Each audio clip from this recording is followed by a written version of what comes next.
नमस्कार. मी देवेंद्र मधुकर सूर्यवंशी आपल्या सगळ्यांचे स्वागत करतो आजच्या वेबिनारमध्ये. काही दिवसांपूर्वी आम्ही सोशल मीडियावर जाहिरात प्रसिद्ध केली होती. त्याच्या माध्यमातून आपल्या सगळ्यांनी या वेबिनारसाठीचे रजिस्ट्रेशन केले आणि रजिस्ट्रेशन केल्यानंतर आपण या वेबिनारमध्ये आज सहभागी झालात. तर मी आपल्या सगळ्यांचे स्वागत करतो. CMGP अर्थात मुख्यमंत्री रोजगार निर्मिती कार्यक्रम ही योजना आपण आज प्रॅक्टिकली स्वरूपात तिचं खरंच कशा स्वरूपात काम चालतं, त्या गव्हर्नमेंटची सबसिडी मिळवताना किंवा कर्ज मिळवताना कुठल्या प्रकारच्या अडचणी येतात, या सगळ्या गोष्टींची डिटेल स्वरूपामध्ये माहिती घेणार आहोत. तर सुरुवातीला मी माझी आणि आमच्या कंपनीची ओळख करून देतो, जेणेकरून तुम्हाला की तुमच्यासोबत जे माहिती सांगतायत ते कोण आहेत, त्याची कंपनी काय काम करते, या सगळ्या गोष्टी लक्षात येतील, जेणेकरून तुम्हाला हे पुढच्या सगळ्या गोष्टी समजण्यासाठी आणि योजनेची प्रॉपर माहिती मिळते याची खात्री होईल. तर माझं नाव देवेंद्र मधुकर सूर्यवंशी. मी ॲक्सेस सोल्युशन्स प्रायव्हेट लिमिटेड या कंपनीचा संचालक आहे. आमची कंपनी व्यवसाय मार्गदर्शन क्षेत्रामध्ये काम करते. म्हणजे ज्याला कोणालाही नवीन उद्योग किंवा व्यवसाय सुरू करायचा असेल तर त्याचं बेसिक रजिस्ट्रेशन म्हणजे अगदी तुमचं proprietorship, partnership, private limited company, LLP, भागीदारी संस्था असेल, तुमचे OPC रजिस्ट्रेशन असेल किंवा फार्मा प्रोड्युसर कंपनी असेल, या प्रकारचे सगळे रजिस्ट्रेशन आमची कंपनी करून देते. त्याच पद्धतीने accounting, taxation, pollution board, factory licence, loan proposal, गव्हर्नमेंटच्या सगळ्या प्रकारच्या सबसिडीज मध्ये आम्ही काम करतो.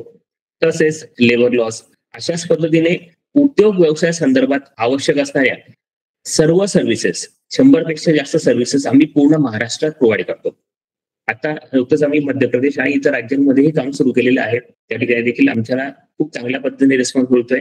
त्या ठिकाणी सुद्धा नवीन तरुणांना उद्योग व्यवसाय सुरू करण्यासंदर्भात आम्ही मार्गदर्शन करीत आहोत.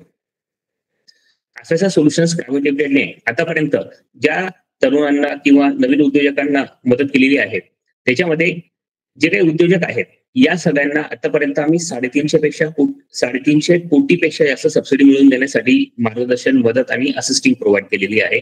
त्याच पद्धतीने 250 कोटीपेक्षा अधिक कर्ज मिळवून देण्यासाठी त्यांना असिस्टिंग आणि सपोर्ट आम्ही केलेला आहे. अशाच पद्धतीने शेकडो उद्योजक आहेत की जे आमच्या माध्यमातून मार्गदर्शन घेऊन आणि आमच्या सर्व्हिसेस घेऊन नियमितपणे आपले उद्योग व्यवसाय खूप चांगल्या पद्धतीने चालवित आहेत. तर विविध योजनांची माहिती देणं यासाठी म्हणून ॲक्सेस सोल्युशन्स या आमच्या युट्यूब चॅनलवर आम्ही नियमित व्हिडिओ अपलोड करत असतो. त्यात गव्हर्नमेंटच्या विविध शासकीय योजना त्यांच्याविषयी माहिती देणं, त्याच पद्धतीने उद्योग व्यवसाय चांगल्या पद्धतीने कसा चालावा या संदर्भात मार्गदर्शनपर आम्ही व्हिडिओज त्यामध्ये अपलोड करत असतो. आमच्या युट्यूब चॅनलवर सगळ्यात जास्त पाहिल्या गेलेल्या व्हिडिओमध्ये कुठला व्हिडिओ असेल तर त्यामध्ये आहे CMGPचा व्हिडिओ. त्या व्हिडिओला सगळ्यात जास्त व्ह्यूज आहेत, सगळ्यात जास्त कमेंट्स आहेत. आम्ही त्याच्यावर वेळोवेळी जे काही अपडेट्स आले त्यानुसार जे काही व्हिडिओज बनवले त्या सगळ्या व्हिडिओजला सगळ्यात जास्त रिस्पॉन्स आपल्या माध्यमातून मिळालेला आहे. तर या सगळ्या गोष्टींच्या माध्यमातून आम्हाला एक गोष्ट कळलं की CMGP योजनेच्या बाबतीमध्ये आपल्याला बरीच काही माहिती, बरीच काही इन्फॉर्मेशन लोकांपर्यंत पोहोचत असते आणि लोकांनाही नवीन उद्योग व्यवसाय सुरू करताना या योजनेबाबत माहिती घेण्यासाठी सगळेजण प्रयत्न करत असतात. परंतु या योजनेच्या बाबतीमध्ये ऍक्च्युअल वास्तविकता, रिअलिटी बघितली, हे व्हॉट्सअपवर मेसेजेस फिरतात ज्यामध्ये जी माहिती दिलेली असते त्यावेळी किती माहिती खरी, किती माहिती खोटी आणि खरंच या अंतर्गत कर्ज मिळतं का, खरंच या अंतर्गत सबसिडी मिळतं का, या सगळ्या गोष्टींची माहिती आपल्याला आजच्या या वेबिनारच्या माध्यमातून समजून घ्यायची आहे. मी आता आपले मायक्रोफोन्स बंद केलेले आहेत, मी ते ऑन करतो. मला फक्त माझा आवाज आपल्यापर्यंत व्यवस्थित ऐकू येतोय का, माझं बोलणं तुम्हाला समजतंय का, एवढं मला तुम्ही सांगा, जेणेकरून मला पुढे सुरू करता येईल. येतो सर आवाज व्यवस्थित? हो, येस येतो. Yes sir. येस जी सर. मी आता सगळ्यांचे माईक बंद करतो. मला जी माहिती आपल्यासोबत शेअर करायची आहे ती माहिती शेअर करतो आणि शेवटी तुमच्या सगळ्या प्रश्नांचं समाधान होईपर्यंत त्यांचं उत्तर देण्यासाठी मी प्रयत्न करणार आहे. तर त्यावेळी मी आपल्या सगळ्यांसोबत मायक्रोफोन्स ऑन करेल आणि आपण आरामात त्या सगळ्या गोष्टींची उत्तरं देण्यासाठी मी शेवटपर्यंत आहे. त्यामुळे कुठल्याही प्रकारची घाई करू नका. तुमचे जे काही प्रश्न असतील ते लिहून ठेवा आणि शेवटी आपण त्याच्यावर सविस्तरपणे चर्चा करूयात. ओके, आपण सुरुवात करूयात या वेबिनारसाठी. मुख्यमंत्री रोजगार निर्मिती कार्यक्रम ही महाराष्ट्र शासनाची योजना आहे. या मुख्यमंत्री रोजगार निर्मिती कार्यक्रमाचा मुख्य उद्देश आहे की महाराष्ट्रातील युवक युवतींना स्वयंरोजगारासाठी प्रेरित करणं, त्यांचा व्यवसाय सुरू करण्यासाठी त्यांना मदत करणं. जे शहरी आणि ग्रामीण भागातील युवक युवती आहेत त्यांना उद्योग व्यवसाय क्षेत्रात नवीन संधी उपलब्ध करून देणं आणि स्वयंरोजगार आणि रोजगाराच्या नवीन संधी लक्षात घेऊन त्यांना सबसिडी अनुदानाच्या माध्यमातून मदत करणं. यासाठी 1 ऑगस्ट 2019 रोजी महाराष्ट्र राज्य सरकारने एक GR काढला होता. त्याद्वारे या योजनेची सुरुवात करण्यात आलेली आहे. वेळोवेळी त्याच्यामध्ये काही बदल करण्यात आलेले आहेत जे त्यांना गरज वाटले किंवा काही त्यांना सूचना मिळाल्या, जे आपल्या प्रॅक्टिकल सबसिडी घेताना काही अडचणी येत होता त्यानुसार त्याच्यामध्ये त्यांनी काही बदल केलेले आहेत. या उद्योगामध्ये आता लेटेस्ट जे काही बदल झाले ते रिसेंटली त्याचा GR दिनांक 21 मे 2025 रोजी महाराष्ट्र शासनाने GR काढला. त्या अंतर्गत याच्यामध्ये या योजनेअंतर्गत खूप मोठ्या प्रमाणावर सुधारणा करण्यात आलेल्या आहेत. अशाच प्रकारची एक योजना होती आहे ती केंद्र सरकारची PMEGP, प्रधानमंत्री रोजगार निर्मिती कार्यक्रम. या योजनेअंतर्गत आणि CMEGP योजनेअंतर्गत ज्या काही सबसिडीज आहेत, ज्या काही अनुदान आहेत, या सगळ्या गोष्टी कॉमन आहेत, सारख्या आहेत. याच्यामध्ये अशी कुठल्या प्रकारची फरक नाहीये. त्याच्यामध्ये आधी काही जो डिफरन्स येत होता तो हळूहळू टप्प्याटप्प्याने त्यांनी काढून टाकलेला आहे. त्याच्यामुळे म्हणून या दोन्ही योजना सारख्या आहेत. दोघांमध्ये आपण ऍप्लिकेशन केलं तर आपल्याला सारखंच अनुदान, सारखीच प्रोसेस असणार आहे. परंतु जिल्हा उद्योग केंद्र हे राज्य सरकारचं ऑफिस असल्यामुळे ते मुख्यत्वे करून CMEGP योजनेला प्रमोट करतात, ज्याच्या अंतर्गत जास्तीत जास्त त्यामध्ये लाभार्थ्यांना अनुदान मिळावं, लाभार्थी संख्या जास्तीत जास्त व्हावी यासाठी म्हणून ते प्रयत्न करत असतात. आता सगळ्यात महत्वाचा प्रश्न या योजनेअंतर्गत आम्हाला जे काही आम्ही युट्यूबवर व्हिडिओज अपलोड केले त्याच्या अंतर्गत जो प्रश्न विचारला जातो त्यामध्ये सगळ्यात महत्वाचा प्रश्न असतो की यामध्ये कोणकोणते उद्योग किंवा व्यवसाय सुरू करता येतील. तर याच्यामध्ये आता जी लेटेस्ट अपडेट आलेली आहे मे महिन्यातली त्यानुसार कायदेशीररित्या पात्र असणारे उत्पादन उद्योग, ज्याच्यामध्ये सगळ्या प्रकारचे मॅन्युफॅक्चरिंग उद्योग जे कायदेशीररित्या पात्र आहेत अशा प्रकारचे. सेवा उद्योग, सर्व्हिसेस, म्हणजे तुम्हाला स्वतःचं अकाउंटिंग प्रोफेशनसाठी किंवा इतर कुठल्याही डिजिटल मार्केटिंगचं स्वतःचं ऑफिस सुरू करायचं असेल किंवा एखादी कन्सल्टिंग एजन्सी सुरू करायची असेल, इन्शुरन्स वगैरे तुम्ही काम करत असाल त्यासाठी तुम्हाला ऑफिस सुरू करायचं असेल, अशा प्रकारचा कुठल्याही प्रकारचा सेवा उद्योग जर तुम्ही सुरू करत असाल तर तो या योजनेअंतर्गत पात्र आहे. त्यासाठी आपण ऍप्लिकेशन करू शकतो. कृषीपूरक व्यवसाय, त्याच पद्धतीने कृषीवर आधारित उद्योग म्हणजे शेतमालावर प्रक्रिया करणारे उद्योग यामध्ये येतात. ई वाहतूक म्हणजे ई रिक्षा वगैरे त्या संदर्भात ट्रान्सपोर्टेशन असेल तर ते यामध्ये कन्सिडर होतात. त्यावर आधारित व्यवसाय. एकाच ब्रँडवर आधारित संघटित साखळी विक्री केंद्र म्हणजे आपण एखाद्या ब्रँडची फ्रँचायझी घेतली, आपण त्याला फूड स्टॉल किंवा फूड व्हेकल म्हणूया की ज्याच्यावर सगळ्या प्रकारे किचन वगैरे आहे आणि तिथे आपण सर्व करतोय. अशा पद्धतीचे जे काही व्हेकल्स वगैरे आहेत ते या योजनेअंतर्गत अनुदानासाठी पात्र होतील. त्याच पद्धतीने फिरती विक्री केंद्र म्हणजे फूड स्टॉल, आपण एखादी ऑटो रिक्षा किंवा एखादी छोटा हाती वगैरे अशी गाडी घेतली आणि त्या गाडीला मॉडिफाय करून आपण डेव्हलप केलं, ज्याच्याने फूड ट्रक तयार केला की ज्याच्यावर सगळ्या प्रकारचे खाद्यपदार्थ विक्रीसाठी ठेवलेले आहेत. अशा पद्धतीचं फिरते विक्री केंद्र सुरू करायचं असेल तर त्यासाठी आपल्याला या योजनेअंतर्गत ऍप्लिकेशन करता येईल. खाद्यान्न केंद्र म्हणजे रेस्टॉरंट वगैरे सुद्धा आपल्याला या अंतर्गत सुरू करता येऊ शकतं. नव्याने याच्यामध्ये समाविष्ट करण्यात आलेला आहे तो म्हणजे कुक्कुटपालनाचा. पोल्ट्री हा व्यवसाय आधी CMEGP मध्ये नव्हता, परंतु मे महिन्यात जे काही बदल झाले त्यानंतर यामध्ये कुक्कुटपालनाचा सुद्धा समावेश करण्यात आलेला आहे. अंडी उबवणी केंद्र म्हणजे हेचरी या प्रकारचे जे काही कुक्कुटपालन आहे तो सुद्धा यामध्ये समाविष्ट करण्यात आलेला आहे. मधुमक्षिका पालन, मत्स्यपालन, रेशीम उद्योग, हॉटेल किंवा ढाबा, शाकाहारी किंवा मांसाहारी आपल्याला सुरू करायचा असेल तो सुद्धा या योजनेअंतर्गत सुरू करता येऊ शकतो. होमस्टे, क्लाउड किचन, जलक्रीडा, मासेमारी, प्रवासी वाहतुकी करता बोट म्हणजे प्रवासी ट्रान्सपोर्टेशन करता ते बोट असेल, नदीमध्ये असेल किंवा समुद्रामध्ये असेल, ते सुद्धा त्याचे व्यवसाय सुद्धा आपल्याला या योजनेअंतर्गत पात्र असतील. याबाबत निगेटिव्ह लिस्ट ते तयार करणार आहेत, अजून त्यांनी तयार केलेली नाहीये. त्याच्या अंतर्गत कुठल्या घटकांचा समावेश होणार नाही याबाबत ते सुद्धा जाहिरात प्रसिद्ध म्हणजे गाईडलाईन्स प्रसिद्ध करतील, परंतु अजून त्या प्रसिद्ध झालेल्या नाहीयेत. त्यासाठी अजून काही कालावधी लागेल. परंतु तुर्तास आपल्याला कुठले उद्योग व्यवसाय या अंतर्गत करता येऊ शकतात याबाबत क्लॅरिटी येते आहे. आता सगळ्यात महत्वाची गोष्ट जे आम्हाला सगळ्यात जास्त प्रश्न विचारतो की आम्हाला एखादा किराणा दुकान टाकायचं आहे, आम्हाला मेडिकल टाकायचंय, कपड्याचं दुकान टाकायचंय, यासाठी या योजनेअंतर्गत सबसिडी मिळेल का? तर यासाठी या योजनेअंतर्गत सबसिडी मिळणार नाही, ही गोष्ट इथे लक्षात घ्या. या योजनेअंतर्गत जे मॅन्युफॅक्चरिंग किंवा सर्व्हिसेस उद्योग आहेत त्यांनाच यामध्ये समाविष्ट करण्यात आलेला आहे. ट्रेडिंग उद्योगाला, ज्यामध्ये आपण एखादी वस्तू विकत आणतो आणि ती पुढे विकतो, अशा स्वरूपाचा कोणताही उद्योग व्यवसाय करत असू, अशा प्रकारच्या ट्रेडिंग व्यवसायांना सीएमईजीपी योजनेअंतर्गत कुठल्याही प्रकारची सबसिडी मिळत नाही. त्यांना शासनाच्या या सबसिडीच्या योजनांचा कुठल्याही प्रकारचा लाभ होत नाही.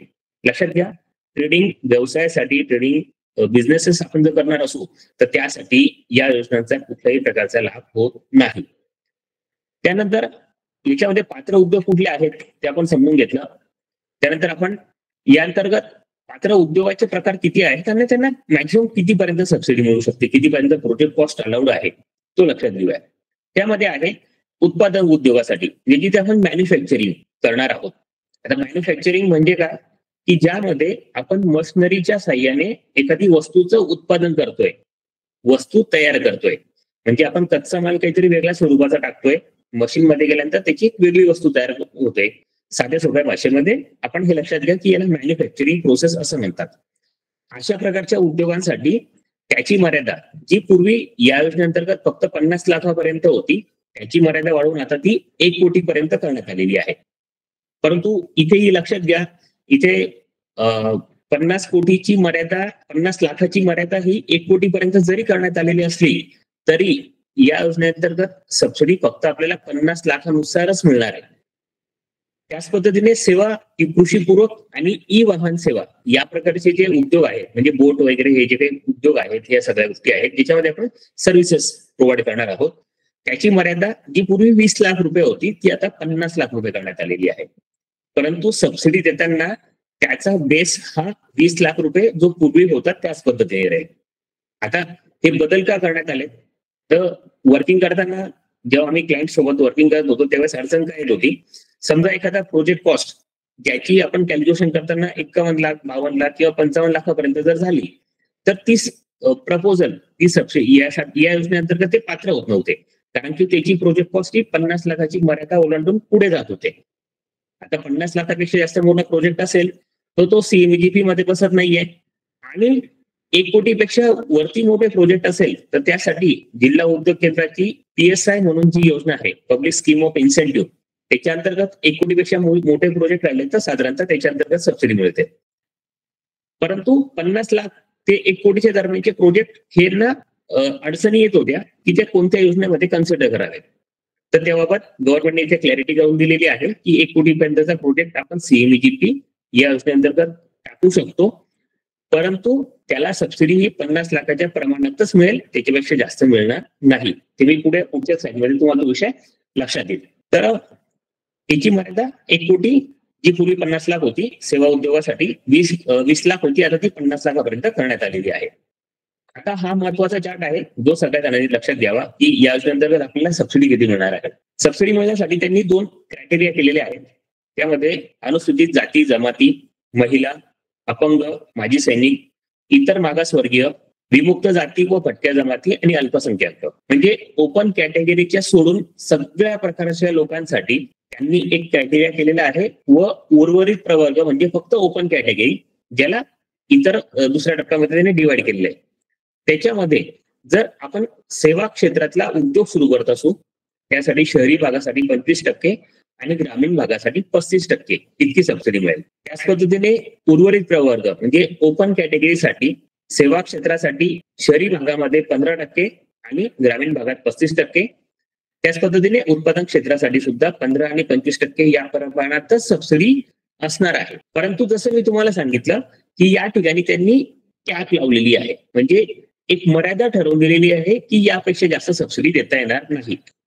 यासाठी जर आपण म्हटलं की शहरी भागामध्ये जर आपल्याला अनुसूचित जाती जमाती किंवा आपण ओबीसी असू आणि आपल्याला सेवा उद्योग सुरू करायचा असेल, त्यासाठी जास्तीत जास्त 5 लाख रुपये इतकीच सबसिडी मिळणार आहे. ग्रामीण भागामध्ये जर आपण तो सेवा उद्योग सुरू केला तर 7 लाख रुपये. उत्पादन उद्योगासाठी शहरी भागामध्ये 12.5 लाख आणि ग्रामीण भागामध्ये 17.5 लाखापर्यंत जास्तीत जास्त सबसिडी मिळेल. उर्वरित प्रवर्गासाठी म्हणजे ओपन कॅटेगरीसाठी शहरामध्ये सेवा उद्योग सुरू केल्यास त्यासाठी जास्तीत जास्त 3 लाख रुपये सबसिडी मिळेल आणि ग्रामीण भागामध्ये सुरू केल्यास 5 लाखापर्यंत सबसिडी मिळेल. तसेच उत्पादन उद्योगासाठी शहरी भागामध्ये सुरू केल्यास जास्तीत जास्त 7.5 लाख आणि ग्रामीण भागात सुरू केल्यास जास्तीत जास्त 12.5 लाख. याच्यापेक्षा कमी पण याच्यापेक्षा जास्त नाही इतकीच अनुदान, इतकी सबसिडी आपल्याला मिळेल. हे जर प्रमाण आपण बघितलं, जरी या योजनेअंतर्गत त्यांनी 50 लाखाची मर्यादा 1 कोटीपर्यंत वाढवली आहे आणि सर्व्हिसेस किंवा कृषी पूरक उद्योगांसाठी 20 लाखाची मर्यादा त्यांनी 50 लाखापर्यंत जरी केलेली असली, तरी सबसिडीचं जे प्रमाण आहे ते पूर्वीच्या 20 किंवा 50 लाखाच्या प्रमाणातच आहे. म्हणजे 25-35%, 15% किंवा 25% या प्रमाणामध्ये जे पूर्वी होतं त्याच पद्धतीने आहे. सबसिडीची अमाऊंट किंवा सबसिडीचं प्रमाण वाढवलेलं नाही, फक्त प्रोजेक्ट कॉस्टचीच मर्यादा वाढवलेली आहे. इथे लक्षात येईल. याच्यामध्ये तुम्ही म्हणाल की याच्याने आपल्याला काय फायदा होणार आहे, तर नक्कीच फायदा होणार आहे डेफिनेटली.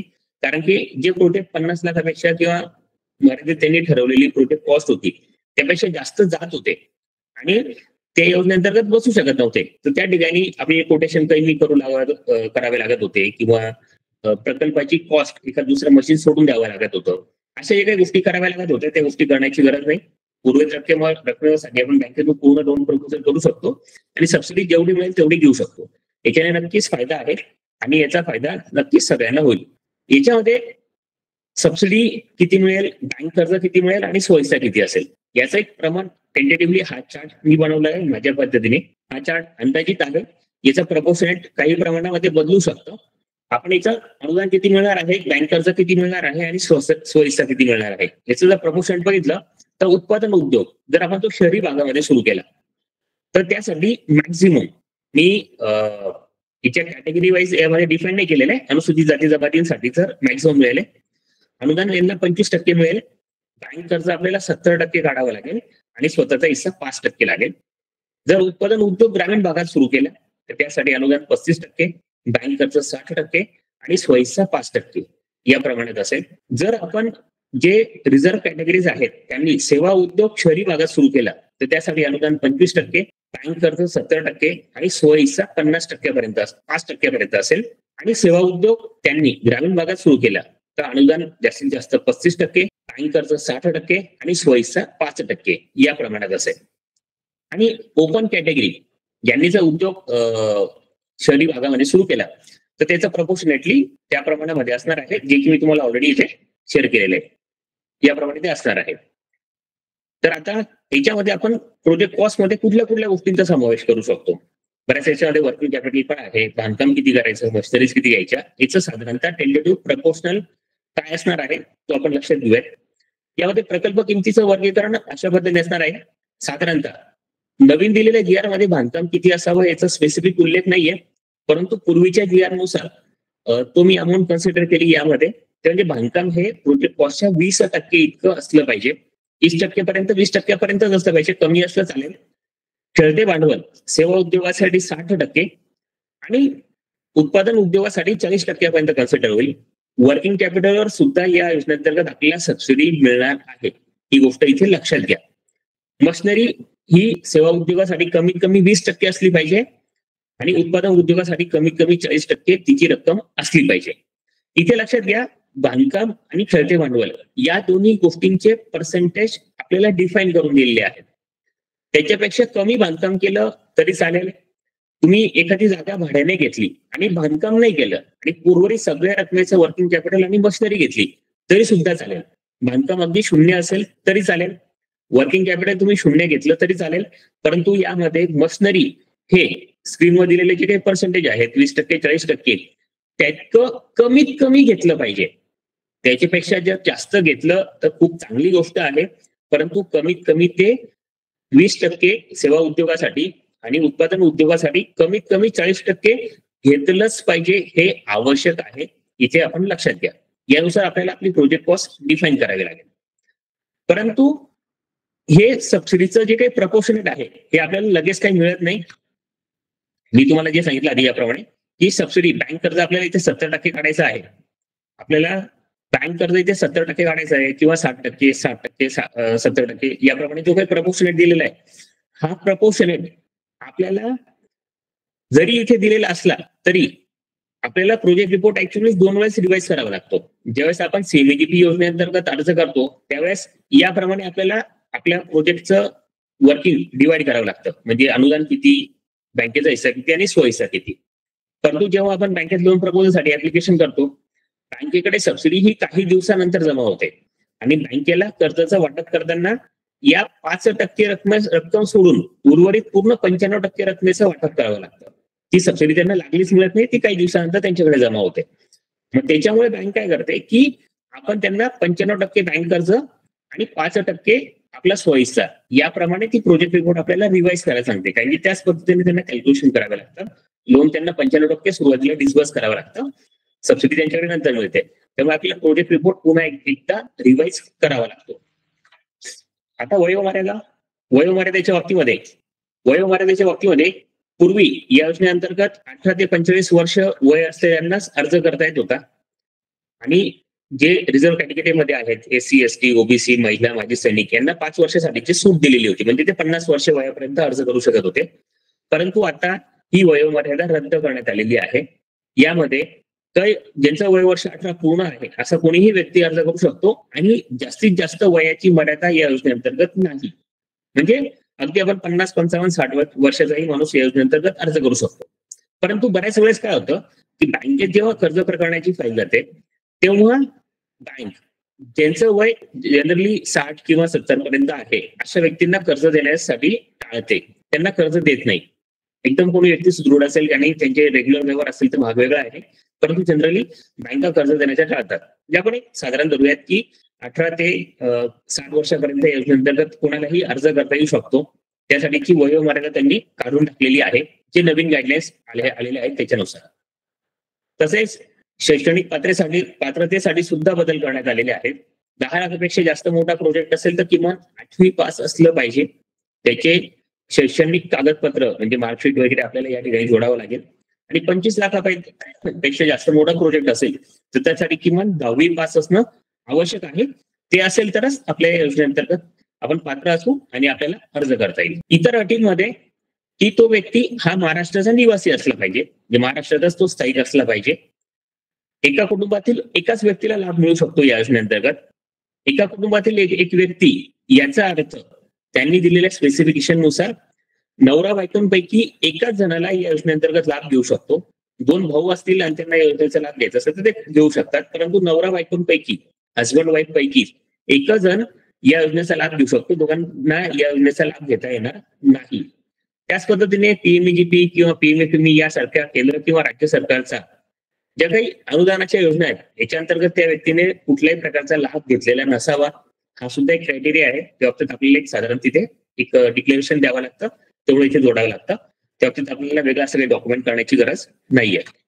प्रशिक्षणाच्या बाबतीत सुद्धा काही बदल करण्यात आलेले आहेत. पूर्वी प्रशिक्षणाच्या बाबतीमध्ये फक्त ऑफलाईनच होतं, परंतु आता ऑनलाईन सुद्धा त्यामध्ये त्यांनी फॅसिलिटी अवेलेबल करून दिलेली आहे.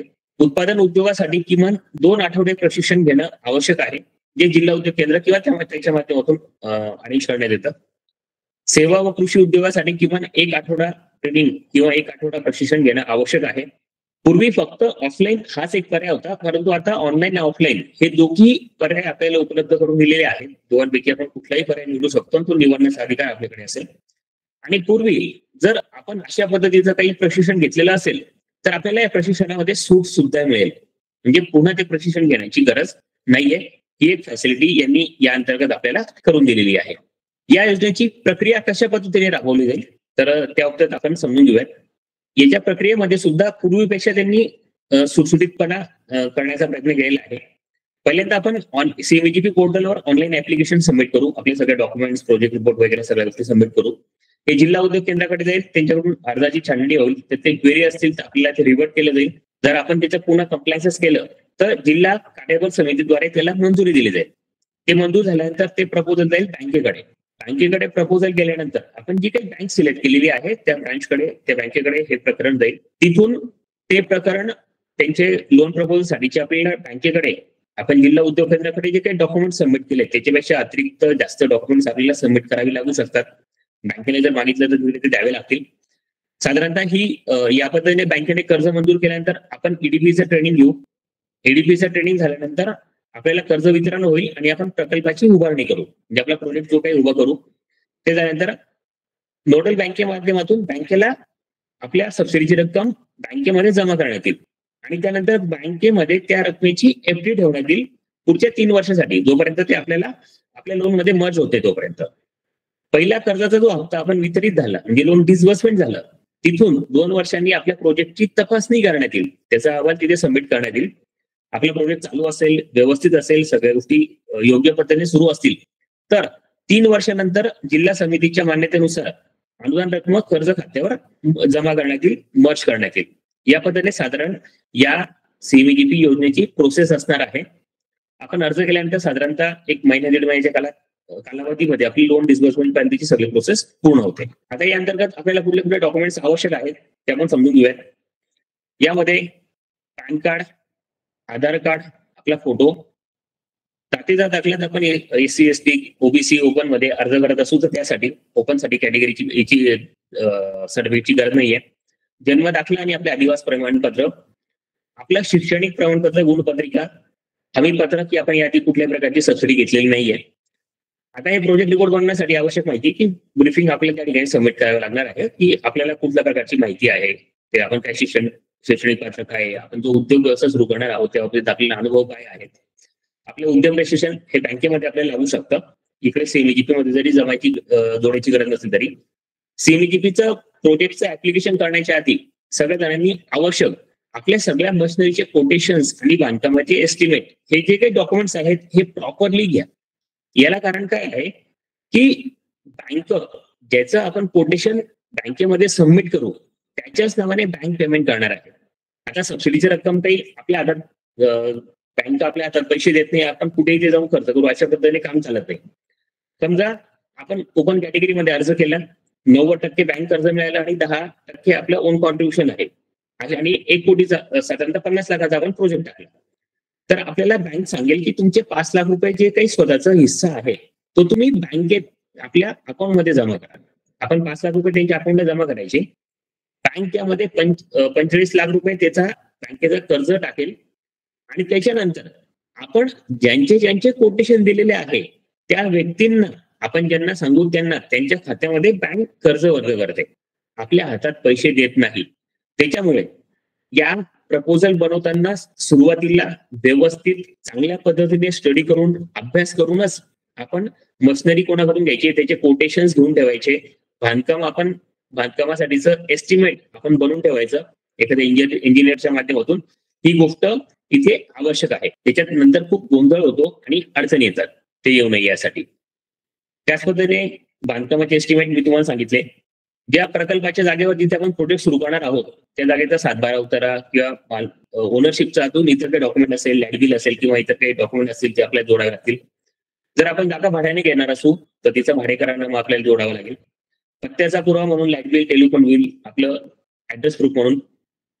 बँकेमध्ये आपलं 6 महिन्याचं बँक अकाउंट स्टेटमेंट मागितलं जातं आणि बँकेने जर आपल्याकडे तारण मागितलं तर त्यासाठी 7/12 उतारा, त्या जागेची येणे ऑर्डर, त्याचं खरेदी खत, या सुद्धा डॉक्युमेंट्स आपल्याला बँकेत आपले कर्ज प्रकरणाची फाईल गेल्यानंतर द्यावे लागतील. मी जे डॉक्युमेंट सांगितलेले आहेत हे बँकेचे आणि सीएमजीपी योजनेअंतर्गत दोघांसाठी काय लागू शकतात ते डॉक्युमेंट सांगितलेले आहेत. यापेक्षा सुद्धा बँक आपल्याकडून जास्त डॉक्युमेंट्स मागू शकते आणि बँकेने मागितल्यानंतर आपल्याला ते डॉक्युमेंट्स द्यावे लागू शकतात जर बँकेकडून आपल्याला कर्ज मंजूर करून घ्यायचं असेल तर.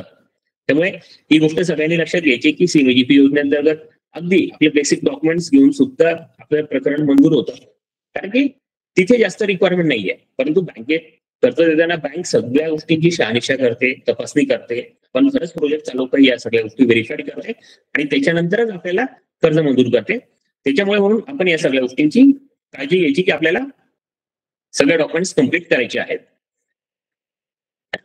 आता या योजनेची करंट पोझिशन काय आहे? करंट पोझिशनच्या बाबतीमध्ये जेव्हा मी आपल्या सगळ्यांसाठी हा स्लाइड्स बनवताना मी आज सगळ्यासाठी ही स्लाइड बाजूला ठेवली होती.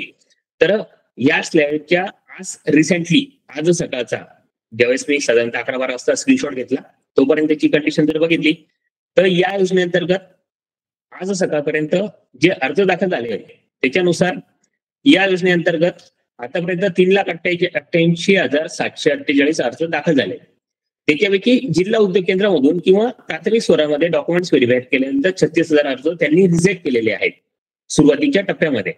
आणि जिल्हा उद्योग केंद्रातून मंजुरी मिळालेले किंवा जिल्हा स्तरीय समितीकडून मंजुरी मिळालेले 3,51,945 अर्ज आहे. ही आज दुपारपर्यंतच्या स्क्रीनशॉट आहे. ते तुम्हाला पाहिजे असेल लाईव्ह सुद्धा ते पोर्टल दाखवतो. त्याच्यानंतर या योजनेअंतर्गत आता आपण बँकेकडे जाऊयात. बँकेमध्ये काय परिस्थिती आहे, या सगळ्या टप्पे क्रॉस करून बँकेमध्ये टोटल जे अर्ज गेलेत त्या अर्जांपैकी टोटल अर्ज गेलेत 2,58,599 आणि यापैकी बँकेने अर्ज नामंजूर केलेत ते होते 1,92,616 आणि बँकेने फक्त कर्ज मंजूर केलेत 65,983. याचा जर आपण प्रपोर्शनेट काढायचं म्हटलं तर एकूण बँकेमध्ये 65,983 अर्ज मंजूर झाले, त्याला भागिले टोटल अर्ज आले 3,88,748. याचं जर आपण पर्सेंटेज काढलं तर साधारण आपल्याला असं लक्षात येतं की 16.97 म्हणजे साधारणतः आपण 17% धरूयात की 17% प्रकरणं या योजनेअंतर्गत मंजूर झालेली आहेत. बाकीचे प्रकरणं हे आधीच रिजेक्ट झाली किंवा बँकेकडून रिजेक्ट झालेली आहेत. आता प्रपोर्शनेट मध्ये पकडलं की 100 प्रकरणं ऍप्लिकेशन गेले त्यापैकी फक्त 17 प्रकरणांना सबसिडी मिळाली. याच्यामध्ये अडचण येते की आपण सगळेजण विश्वास ठेवतो फक्त व्हॉट्सअपला फिरणाऱ्या मेसेजेसवर. ही योजना प्रॉपरली समजून घेत नाही. त्यासाठी लक्षात घ्या, सीएमईजीपी योजना ही क्रेडिट लिंक योजना आहे. म्हणजे या योजनेअंतर्गत महाराष्ट्र शासनाकडून, महाराष्ट्र शासनाच्या विभागाकडून म्हणजे जिल्हा उद्योग केंद्राकडून आपल्याला सबसिडी मिळणार आहे, अनुदान मिळणार आहे. बँकेचं कर्ज हे बँक देत, गव्हर्नमेंट आपल्याला कर्ज देत नाही. त्यासाठी नक्कीच आपल्याला त्याच्याकडून सपोर्ट मिळेल, मदत मिळेल. परंतु कर्ज देणं हे बँकेचं काम आहे आणि जिल्हा उद्योग केंद्राचं किंवा शासनाचं काम आहे सबसिडी देणं. गव्हर्नमेंट सबसिडी द्यायला तयार आहे. गव्हर्नमेंट दरवर्षी या योजनेसाठी जेवढा निधी वाटप करते, जेवढं टार्गेट घेते ते कधीच पूर्ण होत नाही. म्हणजे जास्तीत जास्त लाभार्थ्यांना लाभ देण्यासाठी गव्हर्नमेंट स्वतः प्रयत्न करत आहे, परंतु बँकेतून कर्ज प्रकरण मंजूर होत नाही. त्याच्यामुळे म्हणून या योजनेअंतर्गत मॅक्झिमम प्रकरणं ही रिजेक्ट होतात. हा यामागचा महत्वाचं कारण आहे. आता ही कर्ज प्रकरण का रिजेक्ट होतात तर आपण मोस्टली व्हॉट्सअपवर फिरणारे जे मेसेज आहेत त्याच्यामध्ये काय सांगितलं जातं की सीएमईजीपी योजनेअंतर्गत अर्ज करा, फक्त 5% रक्कम भरा, बाकीचं कर्ज आणि सबसिडी तुम्हाला मिळणार आहे. परंतु असं होत नाही. गव्हर्नमेंट 15, 25 किंवा 35% प्रमाणातच आपल्याला सबसिडी देणार आहे. उर्वरित जर बँकेने कर्ज दिलं तर सबसिडी देणार आहे. ही गोष्ट इथे लक्षात घ्या. बँकेने जर कर्ज दिलं तर आपल्याला गव्हर्नमेंट सबसिडी देणार आहे, नाहीतर सबसिडी मिळू शकत नाही. ही वाक्य माझं अंडरलाईन तुम्ही सगळ्यांनी लक्षात घ्या. हा सगळ्यात मोठा गोळ होतो, सगळ्या जणांच्या समजण्यामध्ये, अंडरस्टँडिंग मध्ये या ठिकाणी गोळ होतो. त्यामुळे ही क्रेडिट लिंक योजना आहे. जर बँकेने कर्ज दिलं तरच आपल्याला सबसिडी मिळणार आहे, तरच आपण पुढचं ट्रेनिंग घेऊ आणि पुढचे सगळे विषय होते. मग बँकेकडे जाताना मग शासनाची योजना आहे, मग बँकेला कर्ज द्यायला काय लागतं, बँकेने कर्ज दिलंच पाहिजे, आमचा अधिकार आहे, असे विषय होत नाही. जर मी तुमच्याकडे समजा काही 5 लाख 10 लाख मागायला आलो आणि मी तुम्ही मला ओळखत नाही, अशा वेळेस तुम्ही मला पैसे द्याल का? तुम्ही सुद्धा सगळ्या गोष्टींची शहानिशा कराल की हा व्यक्ती कोण आहे, बरोबर आहे का, तो खरंच माझे पैसे परतफेड करू शकतो का, तो जो काही उद्योग व्यवसाय सुरू करणार आहे तो खरंच कॅपेबली चालू करू शकतो का, त्याच्यात तेवढ्या क्षमता आहेत का, रिपेमेंट कपॅसिटी आहे का, या सगळ्या गोष्टी तपासल्यानंतरच बँक कर्ज देते. बऱ्याच ठिकाणी बँक जास्त मोठी रक्कम असेल, छोटं मोठं कर्ज असेल तर कदाचित आपल्याला क्रेडिट गॅरंटीच्या स्कीमच्या अंतर्गत तो विषय कव्हर होऊ शकतो.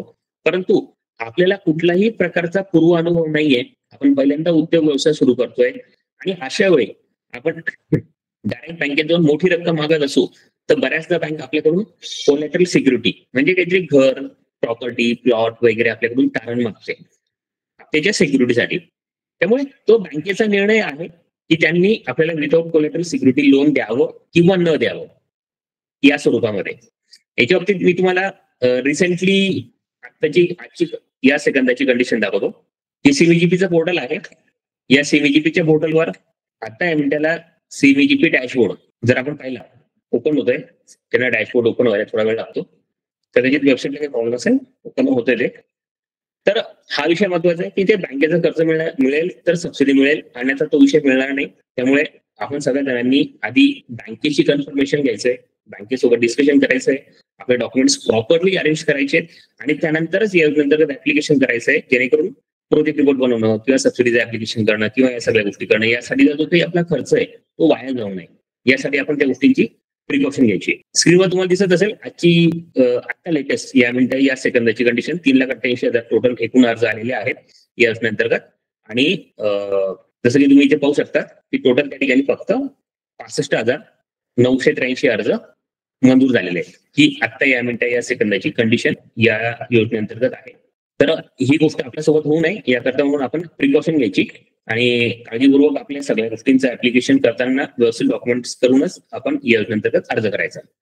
आपण पुढच्या मुद्द्याकडे बोलूयात आता की तुम्हाला जर या योजनेअंतर्गत अर्ज करायचा असेल तर आमच्या माध्यमातून काय सुविधा उपलब्ध होतील, तर त्यासाठी आमच्याकडून तुम्हाला मुख्यमंत्री योजना निर्मितीबाबतची योग्य माहिती देणं, कागदपत्रांचं कर्ज प्रकरणासाठी फाईल बनवून देण्यासाठी तुम्हाला मार्गदर्शन व सेवा देणं, बँकेत कम्युनिकेशन करणं, बँकेतून कर्ज मिळवणं हा विषय पूर्णपणे तुमचा असेल. बँकेत मॅनेजर सोबत कसं बोलावं किंवा काय डॉक्युमेंट्स घेऊन जावेत यासाठी आम्ही नक्कीच मार्गदर्शन करू, परंतु बँकेतून कर्ज मिळवून देणं हे आमचं काम नाही.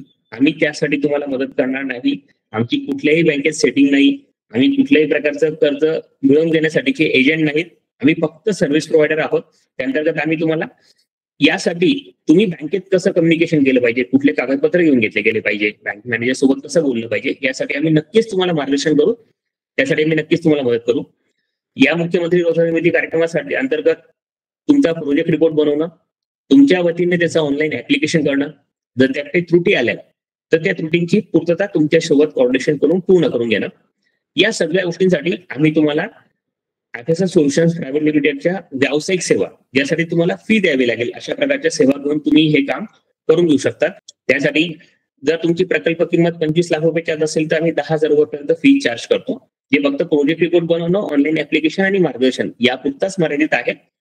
आणि 25 लाखापेक्षा जास्त असेल तर 15,000 पर्यंत. इतर बाकी आपल्याला तुमचा प्रकल्प प्रोजेक्ट सुरू झाल्यानंतर त्यासाठी income tax, GST, food licence, pollution control board किंवा इतर कुठल्याही गोष्टींचे सपोर्ट असतील त्यासाठी तुम्हाला ऍडिशनल वेगळ्या सर्व्हिसेस तुम्ही आमच्या घेऊ शकतात. आम्ही 100 पेक्षा जास्त सर्व्हिसेस एकाच छताखाली संपूर्ण महाराष्ट्रात प्रोव्हाइड करतो. त्यामुळे तुम्हाला तुमचं सगळं काम करणं या गोष्टी सोयीस्कर होतील. स्क्रीनवर आम्ही काही कॉन्टॅक्ट नंबर दिलेले आहेत, त्या गोष्टी घेऊन तुम्ही आमच्याशी कोऑर्डिनेशन करू शकतात. काही मार्गदर्शन हवं असल्यास त्या बाबतीत तुम्ही आमच्याशी बोलू शकतात. मला या योजनेबाबत जी माहिती शेअर करायची होती ती माझी सगळी शेअर करून झालेली आहे. तर मी आपले मायक्रोफोन्स ऑन करतो.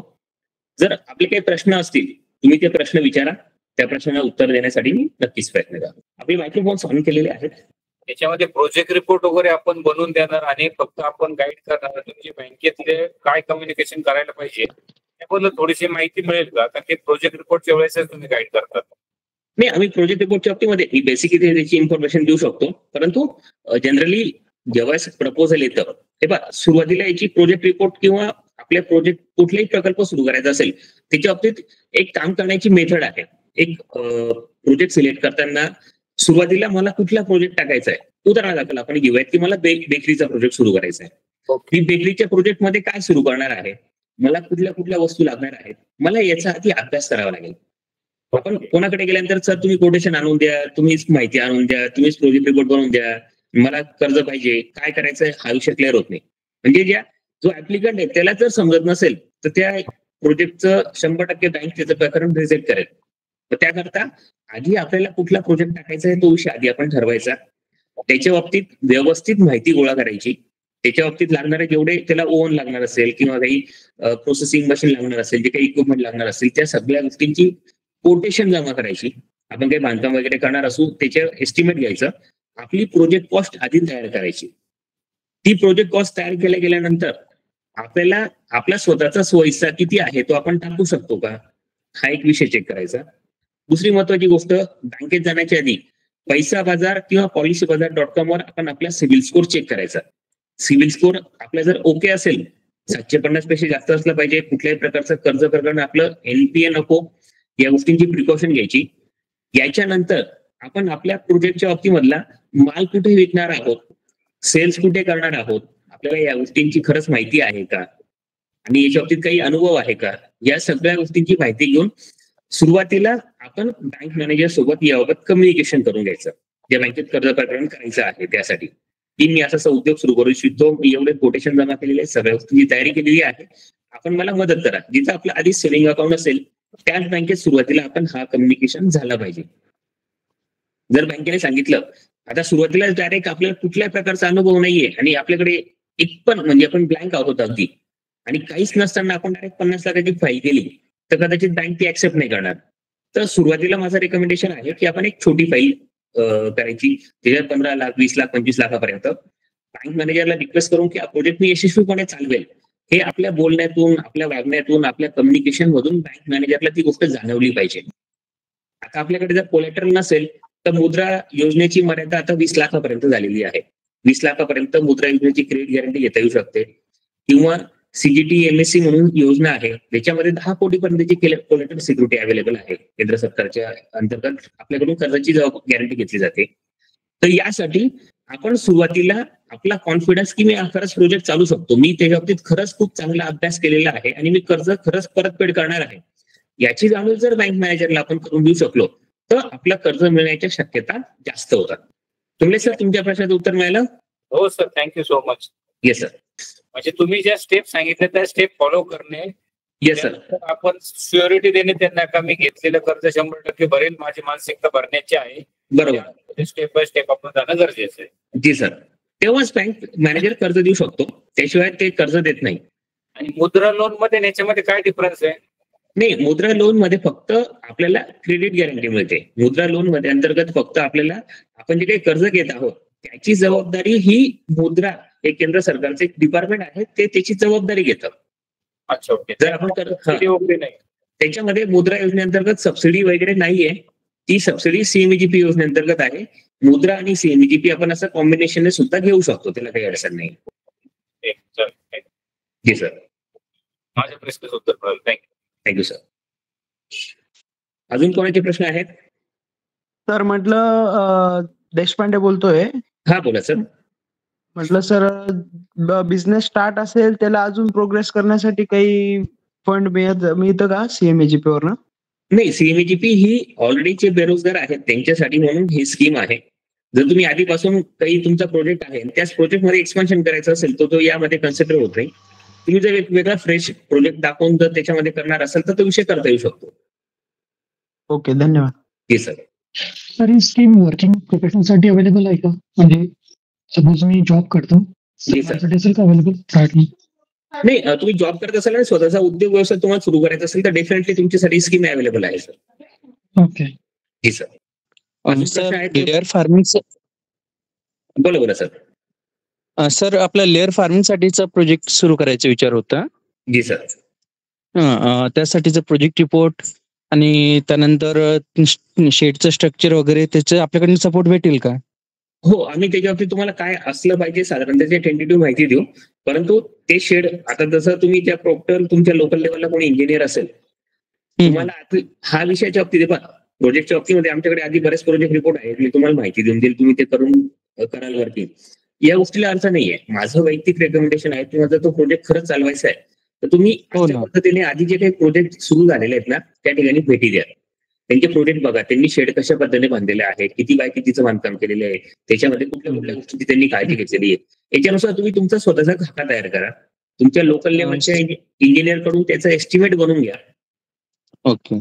आणि कुठले कुठले इक्विपमेंट साधारणतः ते लागू शकतात त्याच्यावरती थोडा तुम्ही स्टडी करा. आमच्याकडून पण ती इन्फॉर्मेशन अवेलेबल होईल. पण माझं वैयक्तिक रेकमेंडेशन आहे की ती रेडीमेड घेण्यापेक्षा तुम्ही जेव्हा ते स्टडी कराल ना तुम्हाला दोन वस्तूंमधून हे घ्यायचं किंवा हे घ्यायचं, याच्यात फरक काय, याच्याने काय फरक पडतो, या सगळ्या गोष्टी तुम्ही जेवढं फिराल अभ्यास कराल तेवढं तुम्हाला लक्षात येईल.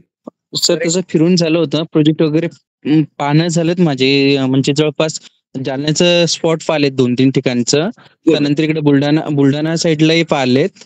जी सर. Good good. हा, तर विषय असं होतं की जे आपले फॅब्रिकेशन वाले राहतात ना, जे स्ट्रक्चर वगैरे उभं वगैरे करून देतात. हो हो. हा, तर त्यांच्याशी कोण म्हणजे आमच्या एरियामध्ये काही कंपनी सापडली नाही. मग नाही, लोकल एरिया येतोय ना त्यावेळेसला सापडतील डेफिनेटली 100% सापडतील त्या बाबतीमध्ये. कारण की तुम्हाला म्हणजे कोटेशन आम्ही तुम्हाला कुठलं अवेलेबल करून देऊ, पण तुम्ही ज्या फॅब्रिकेशन वाल्याचं कोटेशन देणार आहात बँक त्यालाच पैसे देणार आहे, तो तुमच्या इथे येऊन ग्राउंड लेवलला तिथं खरंच काम करून देणार आहे. हो. हा, तर त्या बाबतीत तुम्ही नक्कीच आपण कोटेशन करू, त्या बाबतीत काही अडचण नाहीये. तर फक्त तुम्ही जे व्हॉट्सअप नंबर मी स्क्रीनवर दिलेले आहेत त्यांना मेसेज करा की मी वेबिनार मध्ये होतो, तर आम्हाला पुढच्या गोष्टींसाठी मार्गदर्शन हवं आहे. तर आम्ही 1 to 1 तुम्हाला काही कॉन्टॅक्ट नंबर वगैरे अवेलेबल करून देऊ. तुम्ही त्यांच्यापैकी कोण योग्य माणूस आहे, काय आहे, त्या गोष्टी तुम्ही निवडा. आम्ही फक्त रेफरन्सेस तुम्हाला देऊ शकतो त्याचे. सर मी 2019 पासून आपल्याशी कनेक्टेड आहे, 20 पासून सॉरी. जी सर. आपलं MIDC जे प्लॉटिंग विषयीचं तेव्हापासूनच कनेक्टेड मध्ये आहेत. येस सर, आपली जुनी ओळख आहे नक्कीच. जी सर. अजून प्रश्न आहेत कोणाचे? सर आणि डेअरी फार्मिंगसाठी स्कीम एलिजिबल आहे का, किंवा दुसरी कोणती स्कीम आहे का डेअरी फार्मिंगसाठी? डेअरी फार्मिंगसाठी याच्या अंतर्गत PMEGP मध्ये आपल्याला 20 लाखापर्यंत गायगोट्यासाठी प्रकरण करता येऊ शकतं. आणि नॅशनल गोकुळ मिशन म्हणून ही केंद्र सरकारची स्कीम होती, ती सध्या बंद आहे. सध्या सस्पेंड झालेली, बंद झालेली आहे ती कधी चालू नाही, त्याच्यावर ते स्पेसिफिकली सांगता नाही येणार. आम्ही पण त्यांच्याशी बऱ्याच कोऑर्डिनेट करण्याचा प्रयत्न केला, परंतु नाही प्रॉपर आन्सर मिळाला. परंतु 20 लाखापर्यंत जर प्रोजेक्ट करायचा असेल तर PMEGP सुरू झालेली, PMEGP मध्ये करता येईल. ओके. जी सर. सर एक आपली CMEGP आणि जी अण्णासाहेब पाटील योजना आहे ती दोन्ही मर्ज होऊ शकतात का? हा, ती लोनच्या तुम्हाला रिपेमेंटसाठी तिचं मर्जिंग होऊ शकतं तिथे. अच्छा. कर्जासाठी त्याच्यामध्ये कर्जासाठी आपल्याला इंटरेस्ट परत मिळते ना, त्यासाठी ते विषय होऊ शकतो. थँक्यू. Yes sir, welcome. अजून प्रश्न आहेत कुणाचे? सर वाहतूक व्यवसायासाठी लोन भेटतो?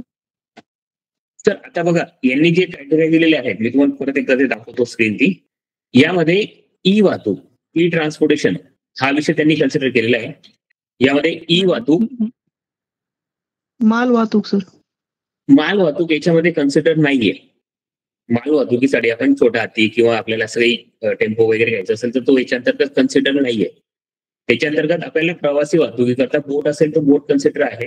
आणि जर तुम्ही ॲपे रिक्षा किंवा छोटा हाती वगैरे घेऊन त्याच्यावर जर तुम्ही फिरते खाद्यान्न विक्री केंद्र किंवा विक्री केंद्र सुरू करत असाल तर तो विषय करता येईल. परंतु फक्त माल वाहतूक ट्रान्सपोर्टेशनसाठी याच्या अंतर्गत आपल्याला घेता येणार नाही. सेवा क्षेत्रामधून सर काय सर? वाहतूक सेवा क्षेत्र, माल वाहतूक सेवा क्षेत्रामध्ये मोडतो. सेवा क्षेत्र त्याच्यात नाही कन्सिडर करत सर. ते त्याच्यावरती ऑलरेडी क्लॅरिटी झालेली आहे, ते नाही कन्सिडर करत. ते कदाचित निगेटिव्हली जाहीर करतील ना, त्याच्यामध्ये हा विषयाचा समावेश करतील ते. Yes sir. अजून प्रश्न आहेत कोणाचे?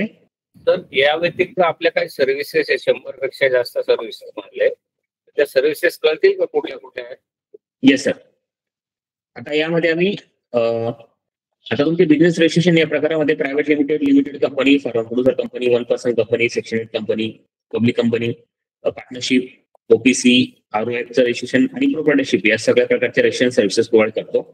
त्याच पद्धतीने बिझनेस रिलेटेड सर्व्हिसेसमध्ये IC कोडचं रजिस्ट्रेशन, आपण याचं जेम पोर्टल, स्टँडअप इंडिया, PPT3चं रजिस्ट्रेशन असेल, स्टँडअप सेल फंडिंगचं ऍप्लिकेशन असेल, direct marketing licence, private market licence, single market licence जे पणन विभागाच्या माध्यमातून मिळतं त्याचं आम्ही रजिस्ट्रेशनचं वर्किंग करतो.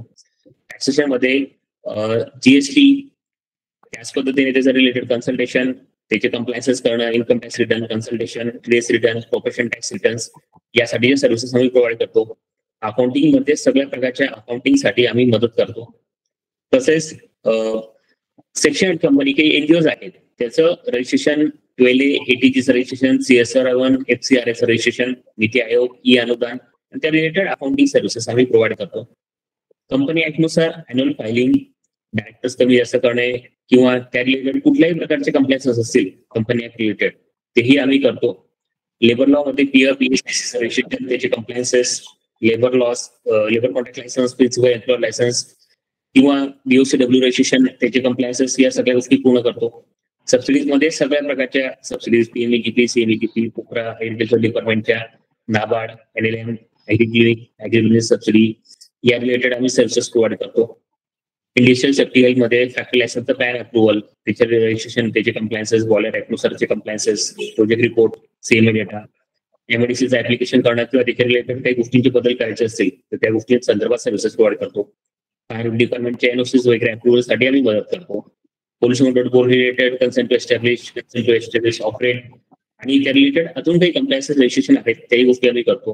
फुल लायसन्स मध्ये बेसिक, स्टेट आणि सेंट्रल लायसन्स याचं रजिस्ट्रेशन आम्ही करून देतो. ट्रेडमार्क रजिस्ट्रेशनसाठी तिचे रिन्युअलसाठी वगैरे आम्ही मदत करतो. या प्रकारच्या सर्व्हिसेस आम्ही प्रोव्हाइड करतो. Yes sir. तर अजून कोणाचे प्रश्न असतील तर आपण विचारा, जेणेकरून आपल्याला तुमचं सेशन कंटिन्यू करता येईल.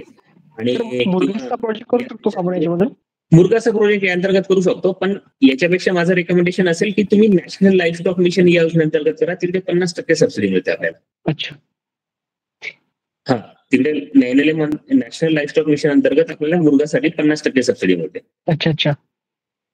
हा, तो तिकडे केलेला बेटर असेल. त्यांचा पोर्टल कोणतं सर? त्यांच्या याच्यावर स्पेशल करायला लागेल का? हा, नाही, तुम्हाला आमच्याकडून सगळ्या गोष्टी करून मिळून जातील. तुम्हाला जे नंबर दिलेत ना मी, तुम्ही त्यांच्या अंतर्गत NLM अंतर्गत मुरगास प्रोजेक्ट सुरू करायचा या बाबतीत फक्त मेसेज करा, तर आम्ही तुम्हाला त्या बाबतीत डिटेल इन्फॉर्मेशन अवेलेबल करून देऊ. Okay okay. जी सर. कोणाला काही प्रतिक्रिया द्यायची असतील, आजचा आपला वेबिनार कसा झाला त्याच्या बाबतीत पण तुम्ही प्रतिक्रिया देऊ शकतात, किंवा ज्या व्हॉट्सअप नंबरवरून मेसेजेस आलेले आहेत त्याच्यावरून तुम्ही आम्हाला मेसेज करा की तुम्हाला वेबिनार कसा वाटला. ही प्रॅक्टिकली आणि ज्या वास्तविक गोष्टी आहेत त्यांची माहिती दिलेली आहे. फक्त सबसिडी अंतर्गत हे मिळून जाईल ते मिळून जाईल अशा कुठल्याही प्रकारच्या गोष्टी तुम्हाला सांगितलेल्या नाहीये. जे खरंच आपल्याला घडतं, प्रॅक्टिकली वर्किंग होतं, या पद्धतीने त्या गोष्टींची खरी माहिती दिलेली आहे.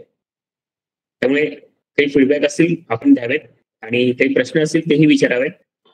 अजून काही प्रश्न आहेत कोणाचे? सर, मुजीद सरांना काही विचारायचं वाटतं, त्यांचा माईक अनम्यूट करा एकदा. नाही, म्यूट सगळ्यांचा अनम्यूट आहे, म्हणजे अनम्यूट करता येईल सगळ्यांना. त्यांचं नाव मला इथे दिसत नाहीये. ओके. ज्यांचा कॅमेरा सुरू येते अनम्यूट नाही होते, त्यांना अनम्यूट करावं लागेल. अनम्यूट मला नाही करता, अनम्यूट त्यांनीच म्यूट केले तिकडून. हा हॅलो. हा सर, बोला सर. वीटभट्टीचा व्यवसाय करू शकतात का याच्यात आपण? सर, वीटभट्टी ही लाल वीटभट्टी आपण जी करतो ती अलाउड नाहीये गव्हर्नमेंट कडून, त्यामुळे त्याच्यात आपल्याला काम नाही करता येणार या योजनेअंतर्गत. हो, म्हणजे ऍक्च्युली त्याच्यात तुम्ही bricks manufacturing, flash bricks manufacturing किंवा इतर प्रकारचं सिमेंट वर्किंग वगैरे रिलेटेड काही प्रोजेक्ट करणार असाल तर तो यामध्ये कन्सिडर होईल, परंतु वीटभट्टी हा प्रोजेक्ट यामध्ये कन्सिडर नाही होणार. सर, हे याच्यात मत्स्यपालनचं होईल सर? मत्स्यपालन होईल का? हो, मत्स्यपालन त्यांनी आता नवीन जे बदल झालेले आहेत त्यानुसार तो विषय ऍड केलेला आहे, तो यामध्ये कन्सिडर होईल. सर, समजा याच्यात अशी समजा संघटना असली तर संघटनेला भेटेल का लोन? समजा सुशिक्षित बेरोजगार लोक? नाही, इंडिव्हिज्युअल वैयक्तिक नावानेच आपण ऍप्लिकेशन करू शकतो. संस्थासाठी आहे का सर काय आपल्या पैसे? समजा संस्थेसाठी मत्स्यपालनाच्या विभागाच्या काही योजना बघाव्या लागतील, त्याच्या अंतर्गत होईल, पण त्याच्या बाबतीत आम्ही अजून वर्किंग केलेलं नाहीये सर. असं आपली सुशिक्षित बेरोजगार संस्था आहे सर, त्यामुळे मी म्हणलं एकदा आपल्याकडे विचारावं.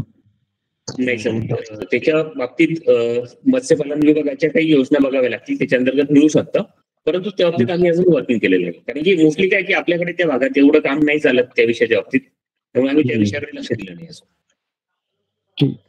जी सर. Thank you sir. हॅलो. हा सर, हा सर, सर बोला. हा, मी सर मला एक म्हणत होतो की बँक समजा कन्व्हिन्स झाली लोन द्यायला, सर्व म्हणजे पहिला EMI बी लागला आपल्याला, तेव्हा आपल्याला मॉनिटरिंग पिरियड 6 महिन्याचा तो भेटतो का? हो हो, बँक देऊ शकते त्या बाबतीत, काय अडचण नाही. बँकेसोबत आपण कम्युनिकेशन करून घेतो, तेवढा पिरियड देते बँक. आणि सबसिडी साधारण किती वेळ लागतो यायला?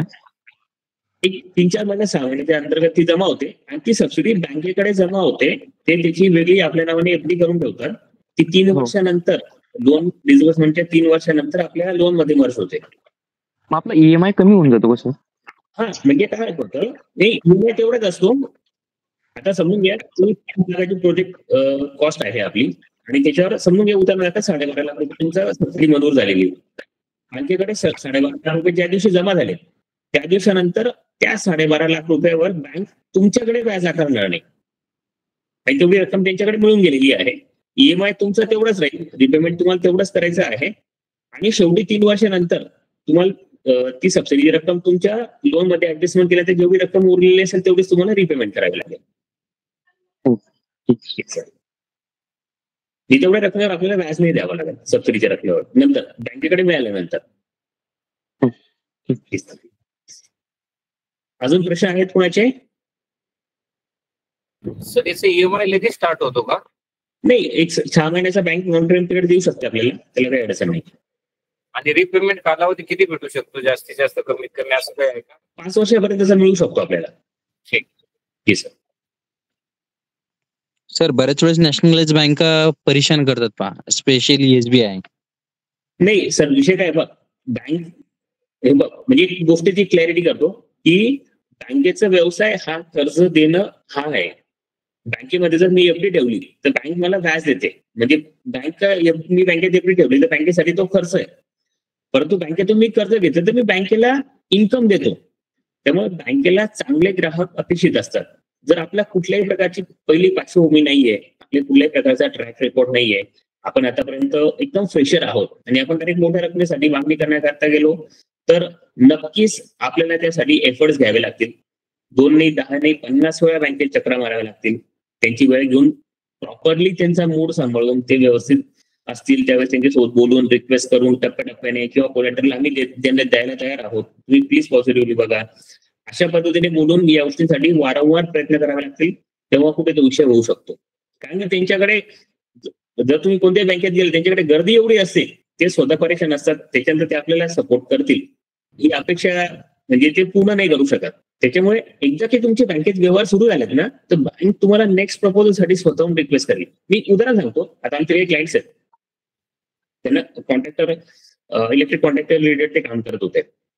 त्यांना कोणत्याही प्रकारची सबसिडी मिळणार नव्हती. पहिल्यांदा ते जेव्हा काम करत होते मी त्यांना सांगितलं की तुम्ही मुद्रा योजनेअंतर्गत बँकेमध्ये लोन प्रपोजलसाठी ऍप्लिकेशन करून द्या, जेव्हा की त्यांना पैशांची गरज नव्हती.